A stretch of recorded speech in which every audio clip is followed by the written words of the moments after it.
sehat dan salam fisika. Jumpa lagi dengan Ibu Rostina Sabaya. Kita belajar fisika kelas 12. Halo anak-anak Ibu, siswa-siswi SMA Kartika 12 Medan yang ganteng-ganteng dan cantik-cantik, yang baik budi, rajin dan tidak sombong, dan juga rajin menabung. Bagaimana kabarnya? Syukurlah kalau sehat-sehat saja. Ibu pun juga dalam keadaan sehat. Untuk kesempatan ini kita belajar fisika kelas 12. Judul materinya adalah induktor. Ya, subpokok bahasannya adalah konsep GGL induksi diri sebuah kumparan. Bagaimana konsepnya? Ya, kita perhatikan pada gambar 417 yang ini. Ini ada kumparan. Ini lambang kumparan ya. Gambarnya ada muatan positif, muatan negatifnya ya. Ditunjukkan bahwa sebuah kumparan PQ. Ya, PQ ini dia.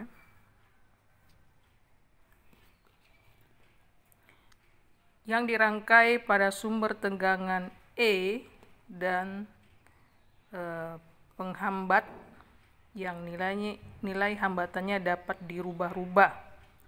Ujung-ujung kumparan PQ itu dihubungkan dengan voltmeter.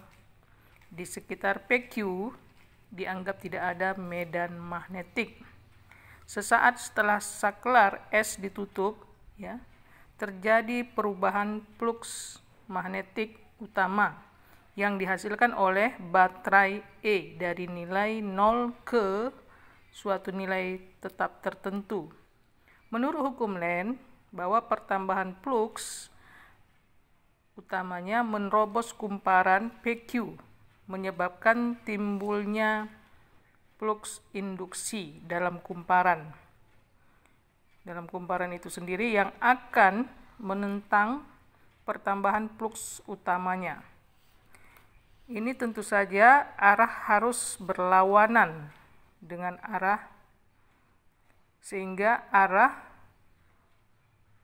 flux 1 adalah ke kiri. Flux induksi flux 1 berarah ke kiri, harus dihasilkan oleh sumber GGL induksi epsilon. Nah, yang polaritasnya harus berlawanan dengan polaritas baterai E. Sumber GGL induksi epsilon ditunjukkan oleh lambang baterai dengan garis putus-putus. Ini garis putus-putusnya ya. Garis putus-putus. GGL induksi epsilon yang dihasilkan dalam kumparan itu sendiri selalu menentang perubahan fluks utama penyebabnya. Nah, itulah yang disebut dengan GGL induksi diri. Karena polaritas GGL ini selalu sedemikian rupa sehingga menentang penyebabnya. Makanya ada yang menyebutnya sebagai GGL balik atau back EMF. Itulah konsep dari induktansi diri. Ya, konsepnya seperti itu. Jadi ya, besarnya GGL induksi ini berbanding lurus dengan laju perubahan kuat arus pada kumparan yang disebut dengan GGL induksi diri ya. Jika perubahan arusnya konstan, maka persamaannya dapat ditulis atau dirumuskan dengan epsilon sama dengan min L dI per dt, di mana epsilon itu adalah GGL induksi diri, satuannya volt. L itulah yang disebut dengan induktansi diri kumparan, satuannya Henry. dI per dt itu laju perubahan kuat arus, satuannya ampere per sekon. Tanda min menunjukkan penyesuaian dari hukum Lenz. Nah, tapi untuk mencari rumus induktansi dirinya itu dirumuskan L sama dengan N kali flux per I, di mana N itu adalah Induktansi diri udah tadi ya, satuannya Henry. N itu jumlah lilitan kumparan. Flux itu adalah flux magnetik kumparan. I itu adalah kuat arus, satuannya ampere. Kita mau melihat 1 Henry. Henry itu 6 orang penemunya ya. 1 Henry itu adalah suatu kumparan memiliki induktansi diri 1 Henry apabila perubahan kuat arus listrik sebesar 1 ampere dalam 1 sekon pada kumparan tersebut menimbulkan GGL induktansi diri sebesar 1 volt. Jadi 1 Henry itu sama dengan 1 ampere, 1 sekon, dan 1 volt. Itu ya. Itu konsepnya. Kita ambil contoh soalnya. Ini soalnya. Pada sebuah kumparan dengan 1000 lilitan, ini N, terjadi laju perubahan flux magnetik sebesar 0,07 Weber per sekon. Berarti ini adalah d flux per dt ya. Laju perubahan kuat arus sebesar 0,1 ampere per sekon. Berarti ini di per dt. Tentukanlah A, pertanyaannya, induktansi diri kumparan. B, GGL induksi diri kumparan. Oke, kita selesaikan. Diketahui ya, ingat ya, belajar fisika itu enggak lepas dari soal cerita yang harus dihitung. Jadi kamu harus paham kalimat demi kalimat dalam soal dan juga harus bisa secara matematis menghitung. Tadi diketahui adalah jumlah lilitan sama dengan 1000 lilitan. Lalu d flux per di dt-nya adalah 0,07 Weber per sekon. Lalu nanti perubahan kuat arusnya yaitu di per dt itu 0,1 ampere per sekon. Pertanyaannya adalah yang A, berapakah induktansi dirinya? Yang B adalah berapakah GGL-nya, GGL induksinya. Jawab yang A.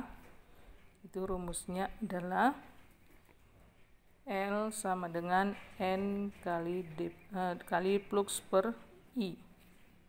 Sedangkan N flux itu yang diketahui d flux per dt. Jadi flux itu rumusnya d flux per dt per yang diketahui di per dt, yaitu perubahan kuat arus terhadap waktu ya, di per dt.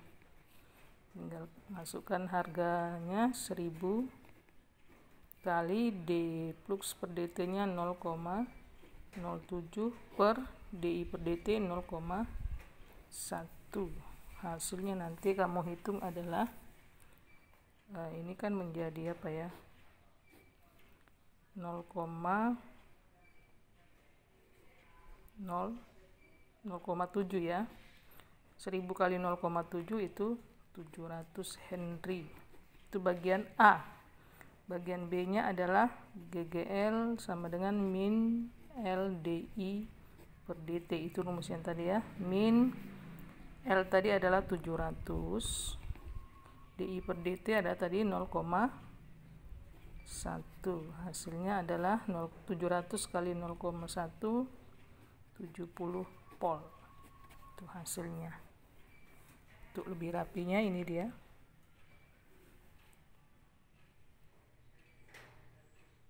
Nampak nak? Itu tadi kan tulisan ibu kurang rapi karena nulisnya miring ya. Oke, supaya kamu lebih pintar lagi, tanda kamu mengerti dan paham materinya, ibu kasih satu soal dari buku Grapindo halaman 92, soal nomor 6. Ini dia soalnya nomor 6. Kuat arus listrik dalam suatu rangkaian tiba-tiba turun dari 10 ampere menjadi 2 ampere. Berarti ini yang diketahui adalah delta I. Berarti 10 kurang 2 nanti berapa? Dalam waktu 0,1 detik. T-nya. Selama peristiwa itu terjadi, timbul GGL induksi sebesar 32 volt dalam rangkaian. Sehingga induktansi rangkaian adalah, ini pilihannya A 0,32, B 0,40, C 2,5, D 32, E 40. Itu satunya Henry semua. Oke, sekian dulu dari Ibu Rostina Sabayang. Kita sudah belajar fisika. Jangan lelah untuk belajar fisika supaya kamu pintar, menjadi orang yang berguna dan tercapai cita-citamu. Ya. Dan kamu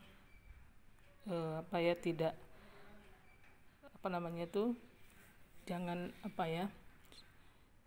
tidak sia-sia segala kerajinanmu untuk belajar. Salam sehat dan salam fisika.